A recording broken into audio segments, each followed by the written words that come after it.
Hello students, हम लोग आज पीरियोडिक टेबल के लेक्चर नंबर 10 में हैं और यहाँ आज हम आपको शार्ट नोट्स स्टार्ट करेंगे जो कि इस पीरियोडिक टेबल के कॉन्सेप्ट को क्लियर करने के साथ साथ कुछ विशेष बिंदुओं को स्पष्ट करते हैं।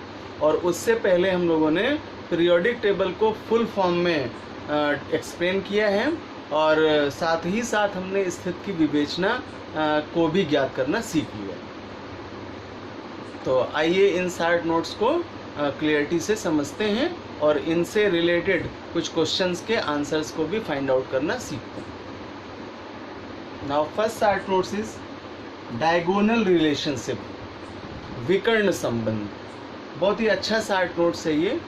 सबसे पहले हम इसे आपको फाइंड आउट करना सिखाते हैं कि कैसे इस रिलेशन को एज ए डायग्राम हम मेक करते हैं या बनाते हैं। In periodic table second period के एलिमेंट्स और थर्ड पीरियड के एलिमेंट्स को सीरियली रिप्रेजेंट करते हैं according to their Z value.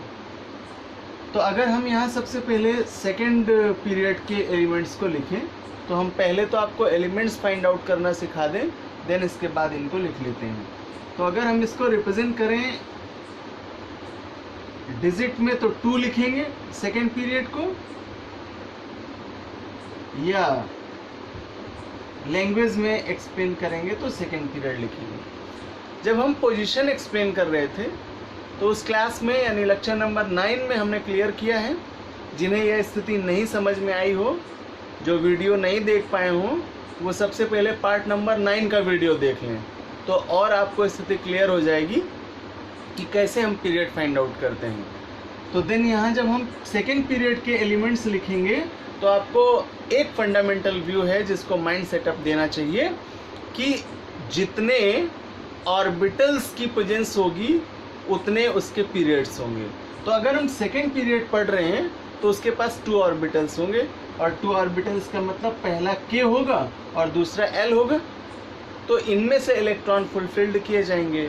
अब अगर हम कॉन्फ़िगरेशन की तरफ चलें तो बोरबरी कॉन्सेप्ट कहता है कि k में अधिकतम इलेक्ट्रॉनों की संख्या 2 होगी और l में मैक्सिमम नंबर ऑफ इलेक्ट्रॉन्स 8 रह सकते हैं या इससे ज़्यादा नहीं। तो अब हम अगर यहाँ फिलअप करना स्टार्ट करें एलिमेंट्स का तो सबसे पहले आपको के क्लास में स्टार्ट करेंगे तो हाइड्रोजन सिंगल के का फर्स्ट पीरियड का होगा और हीलियम भी फर्स्ट का होगा। तो स्टार्टिंग के लिए के को फुलफिल्ड करें 2 इलेक्ट्रॉन से, देन एल में जाएगा 1, टोटल करेंगे तो 3 मिलेगा और 3 होता है लिथियम के लिए। देन 2 and 2 ये हो जाएगा बेरिलियम के लिए 4, देन फिर से 2 के में कंप्लीट किया और एल में 3 कर दिया, ये बोरॉन के लिए होगा 5, देन 2 and 4 ये कार्बन के लिए होगा 6 का, देन 2 and 5 ये नाइट्रोजन के लिए होगा 7 का, देन ऑक्सीजन के लिए 2 and 6 8 हो जाएगा, एंड फॉर फ्लोरीन 9 के लिए 2 and 7, एंड लास्ट करेंगे नियॉन से 10 से तो 2 and 8। तो यहाँ देखा हमने कि L फुलफिल्ड हो गया ऑर्बिटल, देन अब इसमें इलेक्ट्रॉन इंटर्ड नहीं करेंगे। तो जब 2 कोषों में इलेक्ट्रॉन इंटर्ड करते हैं तो वे सारे एलिमेंट सेकेंड पीरियड को बिलोंग करते हैं। तो अब हम इन्हें लेटरल फॉर्म में लिख लेते हैं। अब इसी प्रकार हम थर्ड पीरियड के एलिमेंट्स को फाइंड आउट करते हैं। तो जब हम थर्ड पीरियड के एलिमेंट्स को फाइंड आउट करेंगे तो कॉन्सेप्ट का फंडामेंटल व्यू कि जिनके पास 3 ऑर्बिटल की प्रेजेंस होगी वे तृतीय आवर्त के यानी थर्ड पीरियड के एलिमेंट्स होंगे। तो अगर हम इन ऑर्बिटल्स को रिप्रेजेंट करें तो k, l और m इस तरह से रिप्रेजेंटेशन देंगे इनका और स्टार्ट करेंगे। तो फर्स्ट एलिमेंट होगा 2, 8 और 1 कॉन्फ़िगरेशन का, टोटल करेंगे तो सोडियम मिलेगा 11 के लिए, देन नेक्स्ट होगा 2, 8 एंड 2, देन ये हो जाएगा मैग्नीशियम के लिए 12 होगा, देन 2, 8 एंड 3। एल्यूमिनियम के लिए 13 होगा, देन 2, 8 एंड 4। सिलिकॉन के लिए होगा 14 का। देन इसी प्रकार से फास्फोरस का करेंगे तो आएगा 2, 8 एंड 5 एंड एसेट्रा। तो तब तक हम ये करते जाएंगे जब तक कि हमें इन 3 कोषों में आपके एलिमेंट्स इलेक्ट्रॉन कॉन्फ़िगरेट करते जाएंगे। तो इस तरह से हम थर्ड पीरियड के एलिमेंट्स को फाइंड आउट करेंगे। तो इस प्रकार हम इन थर्ड पीरियड के एलिमेंट्स को सेटअप करते हैं। Then sodium, magnesium, aluminium, silicon, phosphorus, sulphur and chlorine. अब हमें यहाँ इनका डायगोनल रिलेशनशिप समझना है। तो सबसे पहले हम डिफाइन करें और देन इसके बाद इस रिलेशन केस को आपको स्पष्ट करें। क्या डेफिनेशन होगी कि आवर्त सारणी के पीरियोडिक टेबल के सेकेंड पीरियड के अर्थात द्वितीय आवर्त के वे तत्व जो थर्ड पीरियड के एलिमेंट्स अर्थात तृतीय आवर्त के तत्वों के डायगोनल पोजीशन पर स्थित होते हैं, अर्थात उनके विकर्णी अभिमुख होते हैं या विकर्ण के सामने होते हैं, वे आपस में कैरेक्टर्स में यानी प्रॉपर्टीज में समानता प्रदर्शित करते हैं। तो जब विकर्णी अभिमुख होते हैं और आपस में गुणों में समानता प्रदर्शित करते हैं तो इनके एलिमेंट्स के इस प्रकार के रिलेशन को डायगोनल रिलेशनशिप कहते हैं, इन्हें विकर्ण संबंध कहते हैं। तो अब यहाँ एलिमेंट्स के लिए इस डायगोनल रिलेशनशिप को समझते हैं।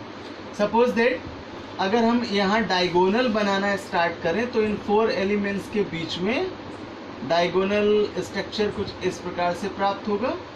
ये 4 एलिमेंट्स हैं, टेट्राहेड्रल स्ट्रक्चर क्रिएट होंगे। तो इसका जो डायगोनल है वो ये स्ट्रक्चर क्रिएट होगा। तो लिथियम का डायगोनल हुआ मैग्नीशियम। इसी प्रकार अगर हम इन 4 एलिमेंट्स के बीच में बनाएं तो बेरिलियम का डायगोनल होगा एल्यूमिनियम के साथ में। और इसी प्रकार से अगर इन 4 एलिमेंट्स के लिए बनाएं तो बोरॉन का डायगोनल होगा सिलिकॉन के साथ में। और इसी प्रकार से हम इस रिलेशन को रिप्रेजेंट करते चले जाएंगे। तो सेकेंड आवर्त के यानी द्वितीय आवर्त के वे तत्व जो तृतीय आवर्त के तत्वों के विकर्णी अभिमुख होते हैं अर्थात उनके डायगोनल पर स्थित होते हैं, वे आपस में गुणों में यानी प्रॉपर्टीज में समानता प्रदर्शित करते हैं, अर्थात इनका यह संबंध विकर्ण संबंध या डायगोनल रिलेशनशिप कहलाता है। Now second short notes is atomic radius. इसे परमाणु त्रिज्या कहते हैं और एक एग्जाम्पल के माध्यम से इसको डिफाइन करते हैं। सपोज दैट मॉलिक्यूलर फॉर्म में हमने क्लोरीन लिया Cl2, तो इसमें ट्वाइस एटम ऑफ क्लोरीन की प्रेजेंस है ClNCl। देन अगर हम इसको स्ट्रक्चर में मॉडिफाई करें तो इसके न्यूक्लियस पार्ट का स्ट्रक्चर कुछ इस तरह से मेक होगा।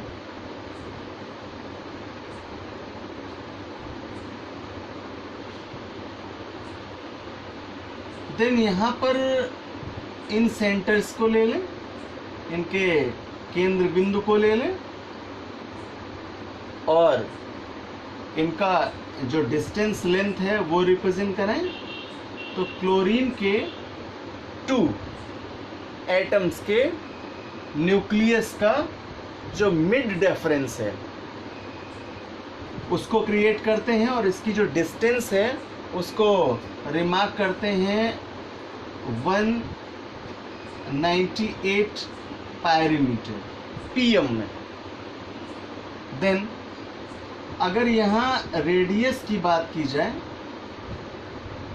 तो रेडियस के लिए फॉर्मूला यूज करेंगे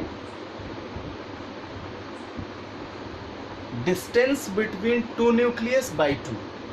शॉर्टली सिंबलाइज करें AR equals to distance between 2 nucleus and by 2 इस फॉर्मूले का यूज करेंगे एटॉमिक रेडियस को फाइंड आउट करने के लिए।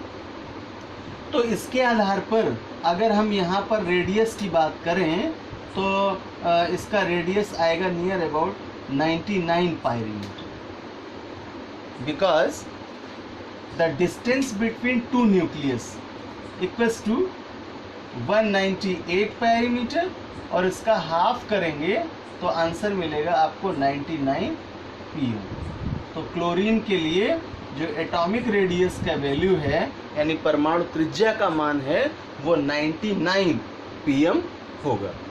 तो यहाँ से हम लोग इसको डेफिनेशन में कन्वर्ट करते हैं कि जब दो समान परमाणु नाभिकों यानी एटॉमिक न्यूक्लियस के बीच की दूरी लेते हैं और उसका माध्य करते हैं, माध्य मीन्स हाफ करते हैं, तो जो वैल्यू प्राप्त होती है वह उसकी एटॉमिक रेडियस कहलाती है। डेफिनेशन, दो समान परमाणु नाभिकों के बीच की दूरी का माध्य उसकी परमाणु त्रिज्या कहलाता है या एटॉमिक रेडियस कहलाता है। इसे शॉर्टली सिंबलाइज करते हैं AR से और फार्मूला रिप्रेजेंट करते हैं atomic radius equals to distance between two same nucleus by 2। तो स्टूडेंट्स, नेक्स्ट क्लास में एटॉमिक रेडियस से रिलेटेड पार्ट्स होगा ionic radius and electroaffinity and IP, और कुछ अच्छे इंपॉर्टेंट शार्ट नोट्स हैं जिनका स्टडी हम लोग नेक्स्ट क्लास में करेंगे।